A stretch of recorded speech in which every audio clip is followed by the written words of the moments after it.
Welcome to Neela Shetty log life channel. ಇದು ನನ್ನ first selfie video ಆಗಿದೆ. ಏನಾದರೂ ತಪ್ಪಿದರೆ ಕ್ಷಮಿಸಬೇಕು. ನೀವು ಫಸ್ಟ್ ಟೈಮ್ ನನ್ನ ವಿಡಿಯೋನ ನೋಡ್ತಾ ಇದ್ದೆ, ಸಬ್ಸ್ಕ್ರೈಬ್ ಮಾಡ್ಕೊಳ್ಳಿ. ಇವತ್ತಿನ ವಿಡಿಯೋದಲ್ಲಿ ನಾನು ಒಬ್ಬರು ಸ್ಪೆಷಲ್ ಪರ್ಸನ್ನ ತೋರಿಸ್ತಾ ಇದ್ದೀನಿ. ಈ ವಿಡಿಯೋ ನಿಮಗೆ ಇನ್ಸ್ಪಿರೇಷನ್ ಕೂಡ ಆಗುತ್ತೆ. ಹಾಗೆಯೇ ಎಲ್ಲ ಇದ್ದು ಏನೂ ಮಾಡದೇ ಇರೋ ಅಂಥವರಿಗೆ ಇದೊಂದು ಮೋಟಿವೇಶನ್ ವಿಡಿಯೋ ಅಂತಲೇ ಹೇಳ್ಬೋದು. ಮತ್ತು ಇನ್ಯಾಕೆ ತಡ, ಬನ್ನಿ ಅವರ ಇಂಟ್ರಡಕ್ಷನ್ನ ಅವ್ರ ಕೈಯಲ್ಲೇ ಮಾಡಿಸೋಣ.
ಹಾಯ್, ನಿಮ್ಮ ಹೆಸರೇನು? ಹಾಗೆ ನೀವು ಯಾವ ಊರು?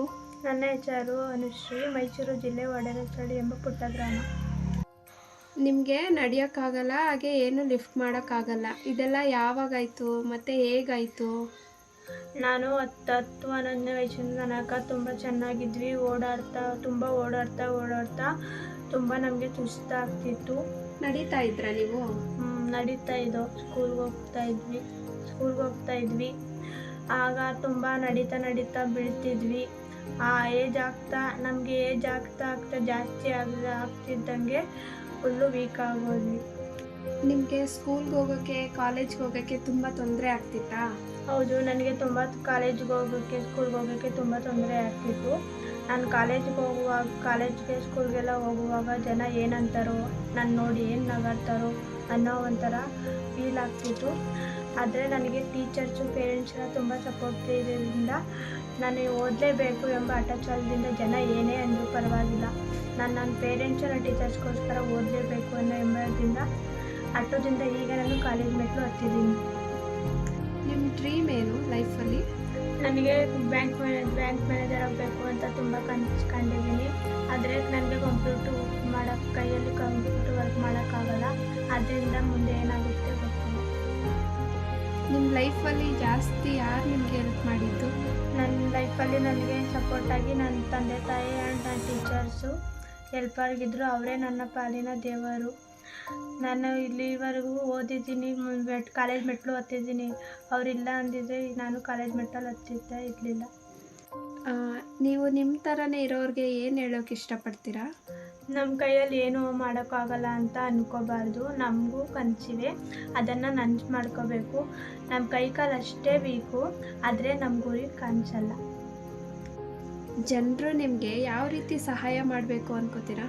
ನಾವು ಅವರಂತೆ ಅನ್ಕೋಬೇಕು, ನಮಗೆ ಸಪೋರ್ಟ್ ಮಾಡಬೇಕು, ನಮ್ಗೆ ಹೆಲ್ಪ್ ಮಾಡಬೇಕು. ನೋಡಿದ್ರಲ್ವಾ ಈ ಮನ ಕಲ್ಕೊಂತ ಒಂದು ವಿಡಿಯೋನ? ಆ್ಯಕ್ಚುಲಿ ಇವರು 5 to 6 ಕ್ಲಾಸ್ ತನಕ ಚೆನ್ನಾಗಿದ್ದರು. ಅದಾದ ನಂತರ ಇವರಿಗೆ ಒಂದು ನರ್ವ್ ಪ್ರಾಬ್ಲಮಿಂದ ಇವರಿಗೆ ನಡೆಯೋಕ್ಕಾಗಲಿಲ್ಲ. ಅಲ್ಲಿ ತನಕ 6th ಸ್ಟ್ಯಾಂಡರ್ಡ್ ತನಕನೂ ಎಲ್ಲರ ಥರ ನಾರ್ಮಲ್ ಆಗಿದ್ರಂತೆ. ಈ ಒಂದು ಡಿಸೀಸ್ ಬಂದು ನಾವು ಸ್ಕ್ಯಾನಿಂಗ್ ಮಾಡಿದರೂ ಕೂಡ ಅದರಲ್ಲೂ ಕೂಡ ಡಿಟೆಕ್ಟ್ ಆಗಲ್ಲ. ಸೊ ಅದರಿಂದ ಇವ್ರಿಗೆ ಬೈ ಬರ್ತಿಂದ ಹಿಡಿದು 11 ಇಯರ್ಸ್ ತನಕ ಯಾವುದೇ ರೀತಿ ಸಮಸ್ಯೆ ಕೂಡ ಇವರಿಗೆ ಇರಲಿಲ್ಲ. ಅದಾದ ನಂತರ ಇವ್ರಿಗೆ ಈ ಥರ ಸಮಸ್ಯೆಗಳು ಸ್ಟಾರ್ಟ್ ಆಗಿದೆ. ಇವರಂತಲ್ಲ, ಇವರಿಗೆ ಒಬ್ಬರು ಅಣ್ಣ ಕೂಡ ಇದ್ದಾರೆ, ಅವ್ರ ಹೆಸರು ಆಕಾಶ್ ಅಂತೇಳಿ. ಅವರಿಗೂ ಕೂಡ ಸೇಮ್ ಸಮಸ್ಯೆ ಇದೇ ಥರ ಇದೆ. ತುಂಬಾ ಬೇಜಾರಾಯಿತು. ಅವ್ರಿಗೆ ಬರೆಯೋಕ್ಕಾಗಲ್ಲ, ಹಾಗೆ ತುಂಬ ಕಷ್ಟಪಡ್ತಾರೆ ಬರೆಯೋಕ್ಕೆ. ಆದರೂ ಕೂಡ ಇವಾಗ ಸೆಕೆಂಡ್ PUC ಓದ್ತಾ ಇದ್ದಾರೆ. 10ಥಲ್ಲೂ ಕೂಡ ಇವರು 75% ತಗೊಂಡಿದ್ದಾರೆ. ಈ ಥರ ಡಿಸೀಸ್ ಇದ್ದು ಇವರು ಈ ಥರ ಒಂದು ಸಾಧನೆ ಮಾಡಿರೋದು ನಮ್ಮೆಲ್ಲರಿಗೂ ತುಂಬ ಖುಷಿ ತರೋಂಥ ವಿಷಯನೇ. ಥ್ಯಾಂಕ್ ಯು ಅನುಶ್ರೀ ಅವರೇ, ಈ ಇಂಟರ್ವ್ಯೂ ಅಟೆಂಡ್ ಮಾಡಿದ್ದಕ್ಕೆ ಥ್ಯಾಂಕ್ ಯು ಸೋ ಮಚ್. ನೋಡಿದ್ರಲ್ಲ ನೀವು ಈ ಇಂಟರ್ವ್ಯೂ ಎಷ್ಟು ಮೀನಿಂಗ್ಫುಲ್ ಆಗಿತ್ತು ಅಂತ. ಇವ್ರು ಮಾಡಿರೋಂಥ ಈ ಸಾಧನೆ ತುಂಬಾ ಎಲ್ಲರಿಗೂ ಇನ್ಸ್ಪಿರೇಷನ್ ಅಂತಲೇ ಹೇಳ್ಬೋದು. ಇವರು ಇವಾಗ ಸೆಕೆಂಡ್ PUC ಓದ್ತಿದ್ದಾರೆ, ತುಂಬ ಒಳ್ಳೆ ಮಾರ್ಕ್ಸ್ ಕೂಡ ತಗೊಂಡಿದ್ದಾರೆ. ಹಾಗೆ ಇವ್ರ ಫ್ಯೂಚರ್ ಕೂಡ ಎಲ್ಲ ಒಳ್ಳೆಯದಾಗಲಿ ಅಂತ ನಾವೆಲ್ಲರೂ ಹಾರೈಸೋಣ. Thank you so much.